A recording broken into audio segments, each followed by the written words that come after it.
Nós vamos dar continuidade ao julgamento dos processos no período da tarde, do dia 22/9. O item agora é 87. O relator é o conselheiro Elcio Reis e é recorrente OISA. Haverá sustentação oral, Dr. Gustavo do Amaral Martins, então vamos aguardá-lo na entrada da sala. Pode convocar. Ok, presidente, farei a convocação. Item 87 da pauta, Dr. Gustavo, seu processo será julgado agora, por favor, verificar mensagem no chat.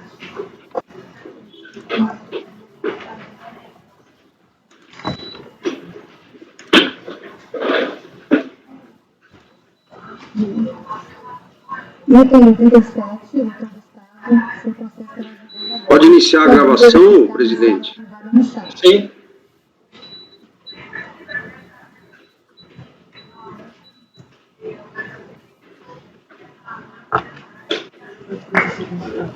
A prova já foi convocada, presidente.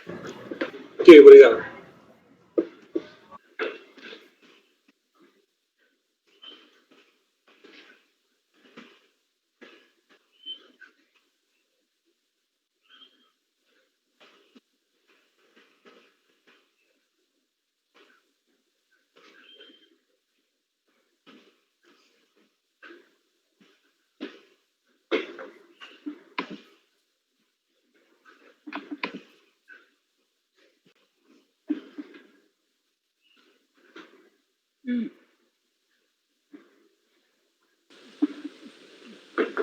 Boa tarde, doutor Gustavo.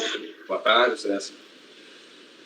Nós vamos iniciar o julgamento do item 86 da pauta, que é o processo final 2009-11, cuja recorrente é a OISA, relatoria do conselheiro Elcio Reis, em que o senhor fará a sustentação oral. O relator terá a palavra para fazer a leitura do relatório, ou sua síntese. Logo após será dada a palavra para o senhor para a sustentação. Eu só peço que mantenha o microfone emudecido para evitar interferência. Você falou 86, a minha anotação é que é 87 da pauta, mas só para... Não, 87, final 2009-11. Podemos iniciar? Sim, Elcio. Trata-se de recurso voluntário, interposto em contraposição ao acórdão da DRJ, que julgou improcedente a manifestação de conformidade, decorrente do despacho decisório em que não se homologou a compensação declarada, cujo crédito se amparava em decisão judicial transitada em julgado, em razão da não apresentação dos elementos probatórios nos termos determinados pela administração tributária. No mandado de segurança, reconhecera-se a inconstitucionalidade do alargamento da base de cálculo da COFINS, promovido pelo parágrafo 1º do artigo 3º da NOS 718, cuja habilitação do crédito fora previamente deferida na repartição de origem, tendo a autoridade administrativa consignado que a confirmação do valor pleiteado seria efetuada no momento da apreciação da declaração de compensação. Na apreciação da declaração de compensação, a fiscalização intimou o interessado a demonstrar as contas contábeis envolvidas nas bases de cálculo da contribuição, com vistas a identificar aquelas alheias ao conceito de faturamento, tendo sido apresentadas planilhas e cópias dos livros Diário e Razão, considerados insuficientes para o efetivo cumprimento da decisão judicial. Na manifestação de conformidade, o contribuinte requereu a anulação do despacho decisório, alegando a ocorrência de violação à Lei 9784, em razão do não exame das provas por ele carreadas aos autos, e a necessidade de se buscar a verdade material em razão de sua boa-fé.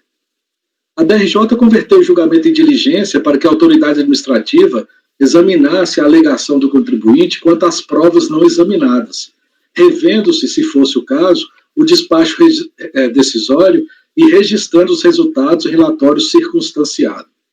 Realizada a diligência, a fiscalização se pronunciou nos seguintes termos.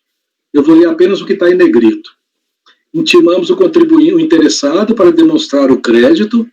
O interessado, após pedir prorrogação do prazo,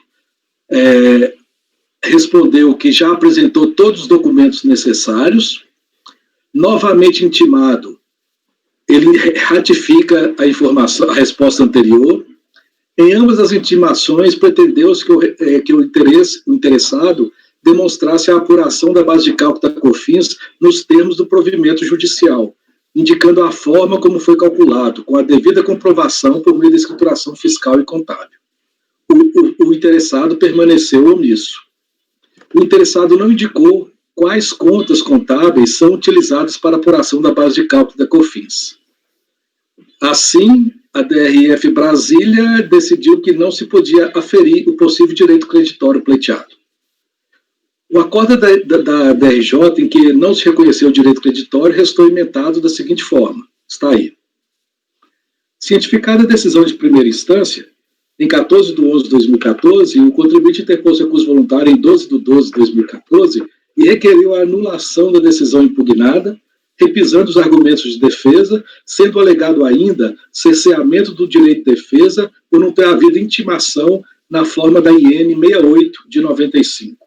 É o relatório.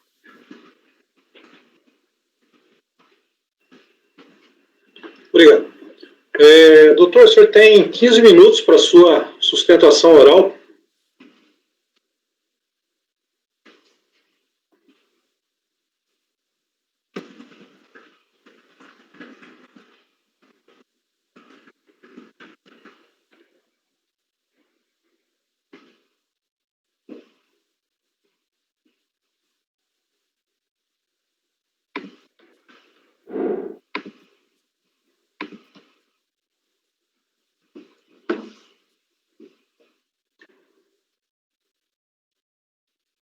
São 3 ícones aqui, bem no centro da tela, embaixo, da esquerda, é um microfone. Está do lado de um vermelho, que é de telefone. O microfone é da esquerda. Acho que agora sim, está ok.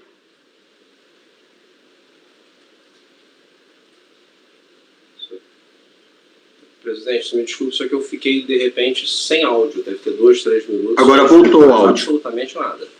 Doutor, voltou o áudio agora.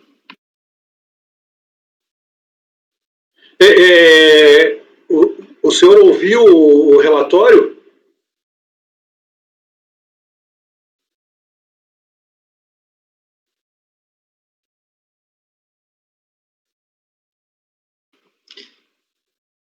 É isso que eu preciso saber, se ele...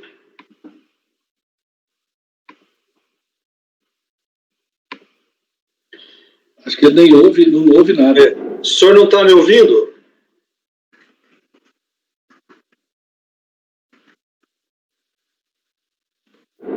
Acho que eu vou tirá-lo da sala e ele entra novamente. Ele está mandando mensagem ali no chat, Paulo.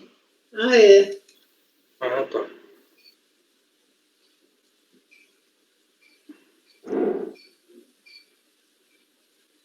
Então, vou falar, o presidente vai retirar. O que pode tentar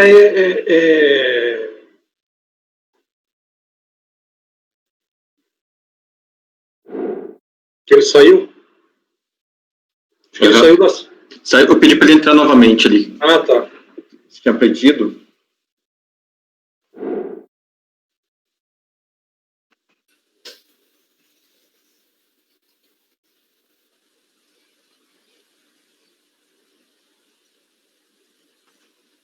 Se ele não ouviu o meu relatório, vou ter que ler de novo. E vai, né? Mas é curto, né? É.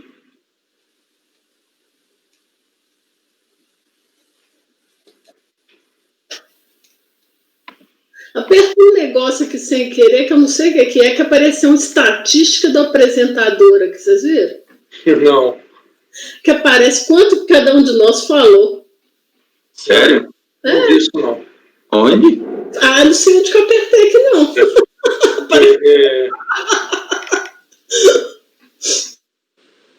O senhor me ouve agora, doutor? Sim, escuto. Tá. O senhor disse que ficou sem áudio. O senhor não ouviu o relatório? Eu ouvi o relatório até ele fazer a menção dos trechos que estavam em negrito, escutei um pouco além disso. Então, eu acredito que estava perto do final, mas, de repente, eu fiquei sem áudio, fiz a referência, depois vi que o que você falava, mas eu não tinha áudio algum. Né? Ok. Vou pedir para o conselheiro Elcio, então, a partir do onde está em negrito, que são os excertos da diligência, né? Uhum. Item 5. Então, Elcio, acho que pode novamente estar. Não é muito extenso. Então, realizada a diligência determinada pelo DRJ, a fiscalização se pronunciou nos seguintes termos: intimamos o interessado para demonstrar o crédito, mas ele, após pedir prorrogação de prazo, respondeu que já havia apresentado todos os documentos necessários. Novamente intimado, ratificou a resposta. Em ambas as intimações, pretendeu que o interessado demonstrasse a apuração da base de cálculo da COFINS nos termos do provimento judicial, indicando a forma como foi calculado, com a devida comprovação por meio da escrituração fiscal e contábil. O interessado permaneceu omisso. O interessado não indicou quais contas contábeis são utilizadas para apuração da base de cálculo da COFINS. Assim, não se pôde aferir o possível direito creditório pleiteado. O acordo da DRJ, que não se reconheceu o direito creditório, restou emendado da seguinte forma: inexistência do crédito, e ônus da prova.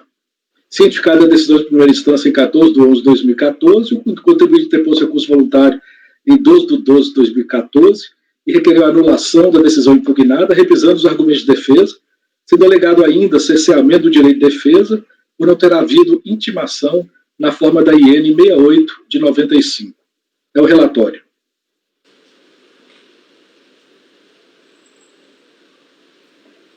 Doutor Gustavo, o senhor tem então agora 15 minutos para fazer a sua sustentação oral. Com a palavra, por favor. Ok. Excelentíssimos senhores conselheiros, eu peço desculpas, mas realmente involuntário aqui essa perda do som, não sei o que ocorreu. Aqui, como bem colocado no relatório, e que inclusive se vê no final de folhas 718, passando para 719, na decisão recorrida, não houve a apreciação da documentação trazida pela empresa, porque o livro diário não atendia ao requisito da IN 68, e a empresa não teria atendido às intimações. Qual o ponto, como está destacado nos memoriais que nós trazemos?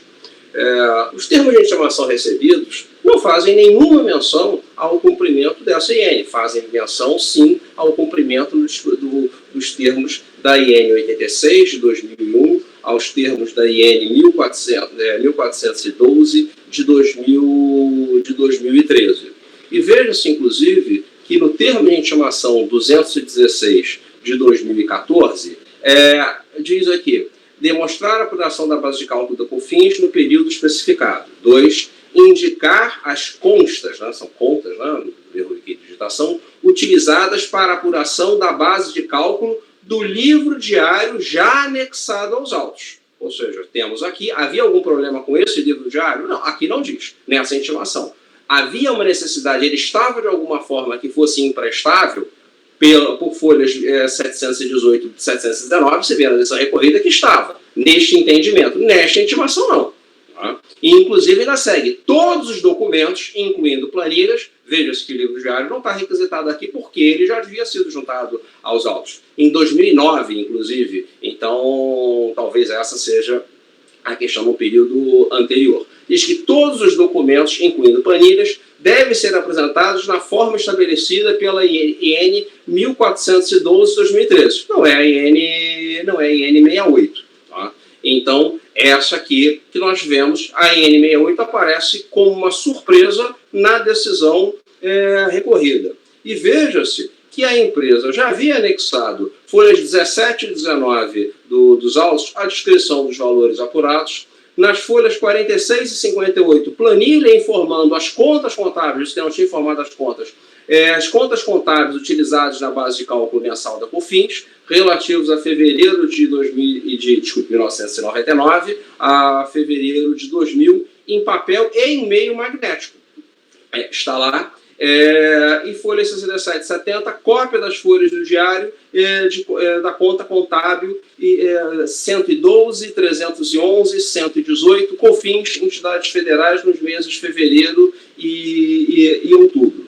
Então, o que houve aqui foi a empresa disse, olha, eu já apresentei dessa parte, e o fisco disse, olha, não atendeu o diário que tem aqui, onde se poderia extrair informação, eu não posso trabalhar com esse livro diário, porque não cumpre a Instrução Normativa 68 de 1990 e 95. Mas você vê que esse é um argumento absolutamente inovador e surpreendente, na exata medida em que o termo de intimação 216 de 1914, folhas 647 dos autos, diz no item 2, indicar as contas utilizadas para apuração da base de cálculo do diário já anexado aos autos. Tá? Qual é o problema com esse diário? Aqui nós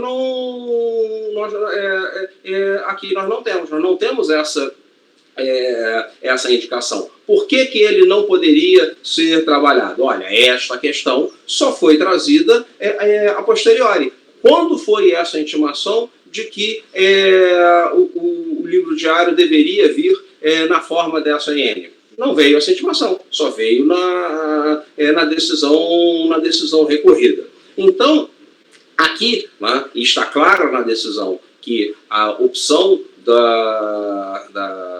do acórdão aqui recorrido é exatamente não apreciar o que foi trazido porque não haveria algum tipo de regularidade formal, nós chegamos ao ponto do vazio, ou seja, a empresa tem uma decisão transitada e julgada a seu favor, pretende fazer a compensação, traz os documentos que entendem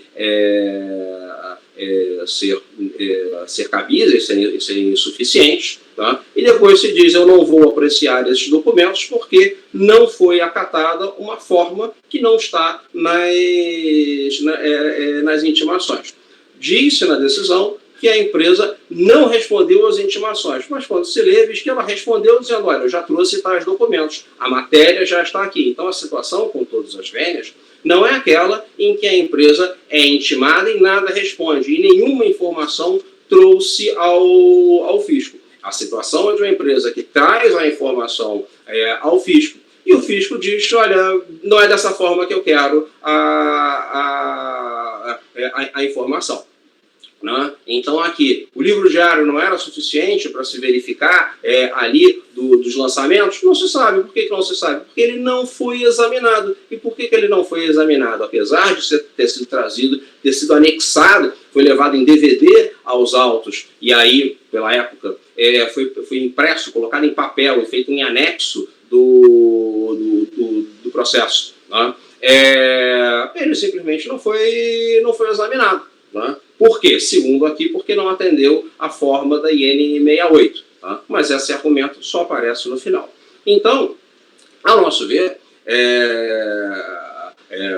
aqui é o caso de anular a decisão que não deu seguimento à apuração dos valores, exatamente para se determinar que a delegacia faça essa apuração e diga se os documentos precisam ser apresentados numa forma específica, que não é a que foi apresentada, ainda que eles tenham sido apresentados no passado, há muitos anos atrás, da forma que era adotada naquele momento, questões de eficiência, se tem outro procedimento, ok, não é essa a situação. Mas que se tenha uma intimação clara, olha, seu livro tem que ser apresentado neste formato que aqui está. E não intimações esparsas e que não tenha esse condão. Então, no entender da recorrente, tá, o que se teve daqui foi uma tentativa de postergar uma compensação que se sabe que é de um valor significativo, apenas através de subterfúgios. Então, não nos parece que isso seja o melhor, até porque o que se vai ter nisso daqui é o quê? É reabrir, então vai se começar de novo a apuração relativo a esses fatos, tá? Então esse é um ponto em que não haveria nem um atendimento à questão de eficiência nesses pontos. As questões já foram relatadas, estão nos memoriais que encaminhamos a vossas senhorias, e por essas razões confia a requerente que seja conhecido e provido o seu recurso. Obrigado, doutor. Conselheiro Elcio. O recurso é tempestivo, atende os demais requisitos, tomo conhecimento. Conforme acima relatado, trata-se de despacho decisório em que não se homologou a compensação declarada pelo ora recorrente em razão da não apresentação dos elementos probatórios nos termos determinados pela legislação tributária, cujo crédito se amparava em decisão judicial transitada em julgado, em que se reconhecera a inconstitucionalidade do alargamento da base de cálculo da COFINS, da Lei 9.718. O ora recorrente promover a habilitação do crédito previamente deferida na repartição de origem, tendo a autoridade administrativa consignado que a confirmação do valor pleiteado seria efetuada no momento da apreciação da declaração de compensação. Inicialmente, o recorrente foi intimado a demonstrar as contas contábeis envolvidas nas bases de cálculo da contribuição, com vistas a se identificarem aquelas alheias ao conselho de faturamento, tendo sido apresentadas planilhas e cópias de folhas dos livros diário e razão, considerados insuficientes pela fiscalização para o efetivo cumprimento da decisão judicial. Posteriormente, quando da realização da diligência determinada pela DRJ, ele foi intimado mais 2 vezes com prorrogação de prazo para atendimento, tendo respondido que todos os documentos necessários à apreciação do seu pleito já haviam sido carreados aos autos. A fiscalização, por seu turno, consignou que, em todas as intimações enviadas ao interessado, o que se pretendera foi que ele demonstrasse a apuração da base de cálculo da COFINS nos termos do provimento judicial, indicando a forma como fora calculada, com a devida comprovação por meio da escrituração contábil fiscal, não sendo indicadas, contudo, as contas contábeis utilizadas nesse intento. Compulsando os autos, é possível verificar o demonstrativo mensal das contas do Razão, que está das folhas 47 a 58, seria impossível identificar as contas hábeis a comprovar as receitas alheias ao conceito de faturamento para fins de se dar cumprimento à decisão judicial, pois os registros ali presentes encontram discriminados nos seguintes termos: baixa COFINS retida, demonstrativo de arrecadação, salário família, apropriação, folhas de pagamentos financiamentos, salário maternidade, baixa valor IR retido, baixa PASEP retido, estorno de provisão, COFINS sobre serviços prestados a entidades federais, saldo da conta, etc. Não há necessidade de muito esforço para se verificar que tais registros não se prestam à demonstração e à comprovação das outras receitas além do faturamento, não se encontrando, portanto, qualquer suporte às alegações do recorrente.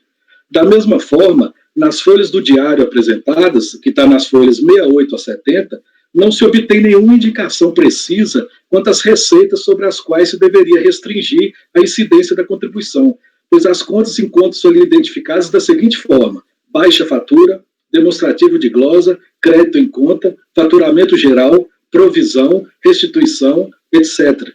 O recorrente não prestou nenhum outro esclarecimento adicional que pudesse auxiliar a fiscalização no cumprimento da decisão judicial, alegando apenas genericamente violação à Lei 9784, em razão do não exame das provas por ele carreadas aos autos e a necessidade de se buscar a verdade material em razão de sua boa-fé.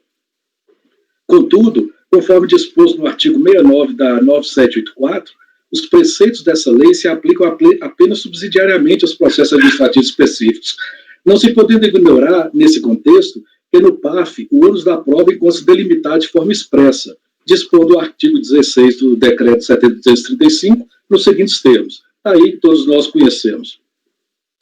Em conformidade com o dispositivo supra, tem-se que o ônus da prova recai sobre a pessoa que alega o direito ou fato que o modifica, extingue ou que lhe serve de impedimento, devendo prevalecer a decisão administrativa que não homologou a compensação declarada por falta de demonstração e comprovação das devidas contas contábeis para fins de aplicação da inconstitucionalidade, reconhecida judicialmente, do alargamento da base de cálculo. Mesmo considerando o princípio da busca da verdade material, em que a apuração da verdade dos fatos pelo julgador administrativo pode, eventualmente, e além das provas trazidas aos autos pelo interessado, no presente caso, o contribuinte não se desincumbiu do seu dever de comprovar de forma efetiva o crédito pleiteado, não se vislumbrando razão à pretendida inversão do ônus da prova, principalmente se considerar que a ele foram dadas 5 oportunidades para tal, 3 intimações, a manifestação de conformidade e o recurso voluntário, além da diligência. Em segunda instância, o recorrente passa a alegar também cesseamento do direito de defesa por não ter havido intimação na forma prescrita pelo IN 68 de 95. No entanto, além de configurar a inovação dos argumentos de defesa, dado que tal matéria não for objeto da manifestação de conformidade e de se tratar de ato normativo inaplicável ao presente caso, em razão de sua revogação pela IN 86/2001, tem-se que tal alegação se mostra totalmente descabida, pois a norma que o recorrente faz referência em nada destoa do procedimento fiscal realizado, conforme se pode verificar de alguns de seus artigos. Aí está aqui, as pessoas jurídicas que utilizarem sistema de processamento eletrônico de dados ficam obrigadas a apresentar arquivos magnéticos, solicitados pelos auditores fiscais da Receita Federal. A critérios dos auditores do Tesouro, os arquivos magnéticos poderão ser exigidos na forma estabelecida por referido manual, e por aí vai. Conforme se verifica no dispositivo supra, a instrução normativa cuida do sistema de processamento eletrônico de dados, sendo nela estipulado que, a critério dos auditores fiscais, os contribuintes se obrigam a apresentar os arquivos magnéticos da forma ali estipulada. A fiscalização no despacho de diligência assim se pronunciou. O livro diário apresentado, constante de anexo físico em DVD, está gravado em formato PDF, em desacordo com o disposto na IN 68 de 95. Não podendo ser utilizado para apuração da base de cálculo da COFINS pelos sistemas eletrônicos da Receita, sistema contágio. Mesmo após tal constatação, o recorrente manteve-se inerte, não contribuindo na elucidação dos fatos, diga-se, de seu interesse, agindo contrariamente ao disposto no inciso 4º do artigo 4º da Lei 9784, que, conforme já dito, aplica-se subsidiariamente ao PAF. Então, diante do exposto, eu voto por negar provimento ao recurso. Ok, obrigado, conselheiro Elcio. Conselheiro Leonardo. Só um esclarecimento de fato, presidente. Sim. E em uma das intimações para recorrente, consta que os documentos deveriam ser apresentados na forma estabelecida na IN 1412/2013. Foi atendido nesse formato? Você está perguntando para mim ou para o... Pode ser para o patrono. Olha, a informação que nós temos é que elas foram atendidas nessa parte, mas a informação que eu tenho é a partir da empresa. Nos autos aqui a gente não tem a confirmação dessa parte. E a referência que a gente fez à outra IN é na decisão, que diz que o livro diário não pode ser aproveitado porque não foi na forma da IN 68. Então, doutor, não tem como certificar pelo seu relato se foi atendido na forma da IN 1412 de 2013? Não tenho como certificar. Só um ponto aqui, na verdade, se você verificar que ele sempre reafirma que ele já apresentou o diário e o razão. Se você consultar nas folhas lá que eu indiquei, você não consegue tirar nenhum esclarecimento ali, o que é faturamento, o que não é faturamento, o que tem que ser excluído do faturamento, o que tem que ser incluído, nenhuma indicação de receita financeira, não tem nada disso. Então, assim, é totalmente impossível. Se pelo menos ele tivesse dado um demonstrativo, não, aquela conta tal está lá de chamado banco, mas na verdade é tal, é uma receita financeira que deve ser excluído. Não foi indicado o que tinha que ser excluído da base de cálculo, não tem indicação nenhuma. Exato. Presidente, posso fazer uma colocação no debate aqui? Sim. Exato, Elcio. Eu estou vendo aqui no próprio relatório da DRJ, que você reproduz no seu voto, está muito claro que o contribuinte, o problema principal não é essa questão de formato, tal, que É que ele mandou em PDF. Perfeito. E aí a Receita não consegue pesquisar lá, dá o Ctrl L, dá o pesquisar em PDF. Um arquivo. Então atrapalha ela dela fazer um trabalho, mas que na verdade esse trabalho de indicar as linhas contábeis é do contribuinte, porque aqui é um pedido de crédito. E olha que a fiscalização deu várias oportunidades para ele apontar essas linhas contábeis para que houvesse essa apuração, né? O que foi receita financeira? Tá bom, você está alegando o alargamento da base de cálculo. Tudo bem, o direito te favorece, mas eu quero ver aqui a matéria, né? Os cálculos. Então, o problema todo é esse. O contribuinte não aponta de forma discriminada quais créditos, em quais linhas contábeis são esses que ele quer, que ele entende que ele tem direito. Né? Não é isso?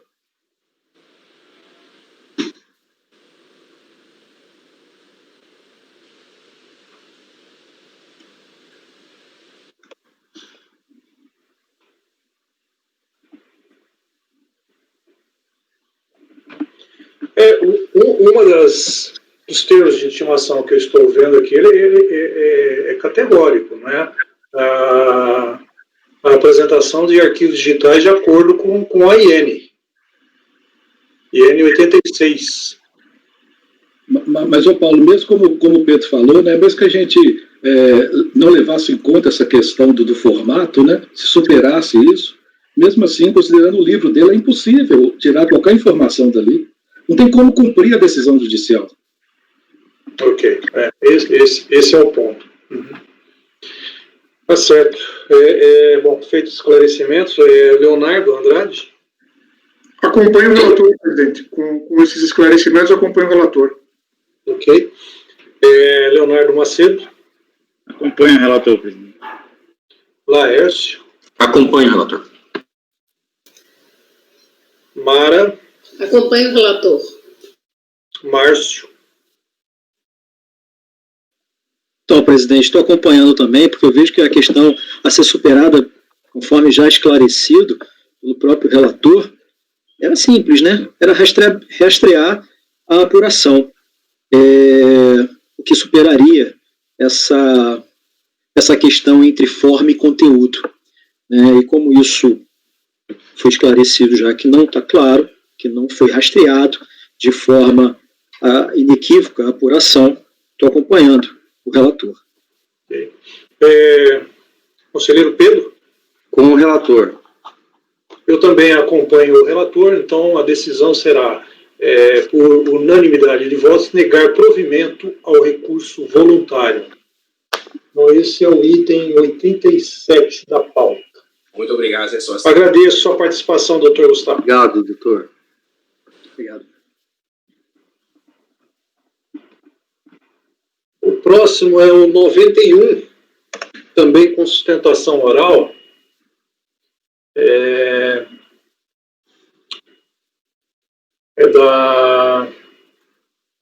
Acho que é um recurso de ofício. 81, presidente? 91. 91. É um recurso de ofício. Recurso de ofício, né? Haverá sustentação oral pela Bichar Advogados, Dr. Francisco Carlos Rosas Giardina. Giardina, isso. Por favor, apoio. Eu preciso de 1 minuto só. Ok, enquanto isso, eu peço para ser convocado o patrono. Por favor, Janaína, pode convocar o patrono do item 91 da pauta. E o interessado é o próprio escritório? Ok, presidente, para a convocação.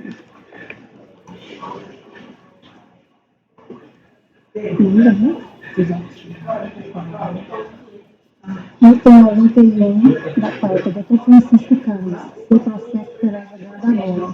Por favor, verificar a mensagem privada no chat.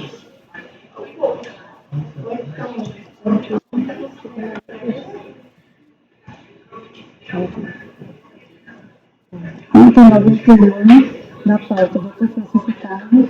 Seu processo será julgado agora. Por favor, verificar a mensagem privada no chat.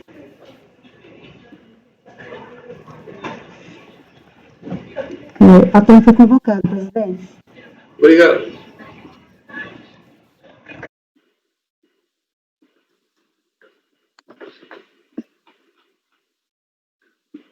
Toledão, se der para resumir, manda brasa, hein? Senão, eu não fiz nenhum meu, cara. Nem de manhã. Mas é importante que está pautado, Pedro.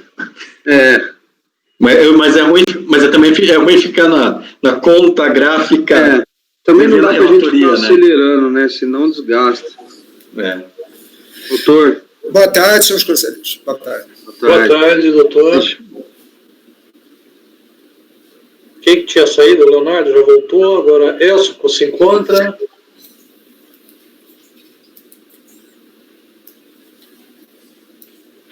Bom, doutor, nós vamos votar então o item 91 da pauta. O processo é final 2010-87, é um recurso de ofício, então, cujo interessado é Bichara Advogados, o qual o senhor estará fazendo a sustentação oral. Só vamos aguardar o retorno do conselheiro Elcio para estar acompanhando a leitura do relatório pelo conselheiro Leonardo Andrade. Perfeito. Após o relatório, eu concederei o prazo de 15 minutos para a sua sustentação oral. O Elcio já está de volta. Por favor, Leonardo, com a palavra. Eu só peço para o senhor manter o microfone desligado, para assim a gente evita interferência, ruídos.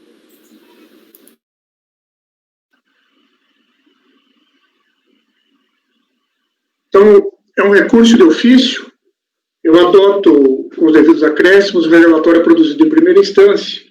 Trata-se de uma ação fiscal do contribuinte, foi realizada com relação à apuração e orçamento da COFINS, referente ao período setembro de 2005 a junho de 2010, e totalizou R$ 3.549.159,34. A autoridade responsável pela fiscalização da notícia que a contribuinte interpôs mandado de segurança, objetivando a suspensão da exigibilidade do crédito tributário relativo a COFINS, até a revogação, por lei complementar, da isenção concedida pelo artigo 6º, inciso 2 da Lei Complementar 70/91, às sociedades civis, tratadas no artigo 1º do Decreto-Lei 2397 de 87.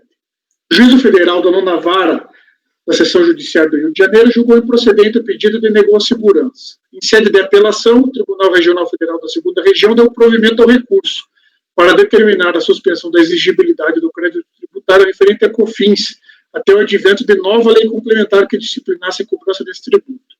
Fazenda Nacional interpôs recurso especial contra a decisão, todavia esse não foi admitido sob o fundamento do acordo recorrido estar em consonância com a orientação jurisprudencial do Superior Tribunal de Justiça, súmula 276. Resignada, a Fazenda Nacional interpôs agravo do instrumento contra a decisão que não admitiu o recurso especial, mas este não foi conhecido pelo STJ ante a súmula número 182 daquela Corte Superior, ocorrendo o trânsito em julgado em 10 de março de 2005. A autoridade responsável pela fiscalização noticia que a súmula 276 da STJ foi cancelada. A publicação foi procedida no informativo 376 do STJ, AR 3761-Paraná, julgada em 12 de novembro de 2008. A fiscalização entendeu que, em que pese o trânsito em julgado, a relação jurídica se formara contra a Lei 9.430/96, pois esta foi a lei atacada no mandado de segurança. Então, com o advento da Lei 10.833/2003, que não teria sido objeto do mandado de segurança, o mandado de segurança não teria aplicação ao caso. Foi dado ciência ao contribuinte, que apresentou impugnação em novembro de 2010. Levado o feito a julgamento, a impugnação foi julgada procedente e apresenta a seguinte emenda. Parecer PGFN 492/2011. Marco para a cobrança do crédito tributário decorrente de coisa julgada, que perder eficácia devido à decisão do STF, que alterou o entendimento, seria o trânsito em julgado da decisão do STF. No caso, o RE 377-457 não houve trânsito em julgado ainda. Impugnação procedente, o crédito tributário foi exonerado. A recorrente impetrou mandado de segurança, em trâmite perante a 14ª Vara Federal Civil da Seção Judiciária do Distrito Federal e obteve sentença parcialmente favorável com a determinação de distribuição do processo ao CARF no prazo de 30 dias, conforme dispositivo adiante reproduzido. É o relatório, presidente.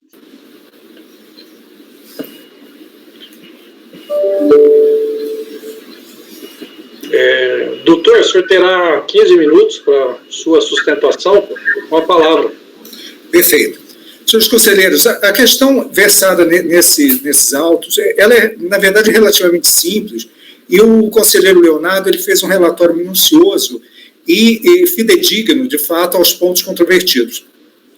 Muito bem, o termo de constatação fiscal, para considerar superada a decisão judicial transitada e julgada obtida pela Bichara Advogados, se fundamenta basicamente em dois grandes pilares. A superveniência da Lei 10.833 de 2003, que instituiu a COFINS não cumulativa. E 2, que o STF passou a adotar uma nova compreensão sobre a isenção da sociedade de profissão regulamentada com o recurso extraordinário 377.457, citada pelo conselheiro Leonardo. Em primeiro lugar, é importante rememorar o que diz a decisão judicial favorável ao contribuinte, e eu só vou me permitir ler um pequeníssimo trecho do acórdão. Aspas. A isenção concedida à hora apelante, sociedade civil prestadora de serviços profissionais, pelo artigo 6º, inciso 2, da Lei Complementar 70 de 91, não pode ser afastada por qualquer dispositivo legal ordinário, sob pena de afronta ao princípio da hierarquia das leis. Fecho aspas.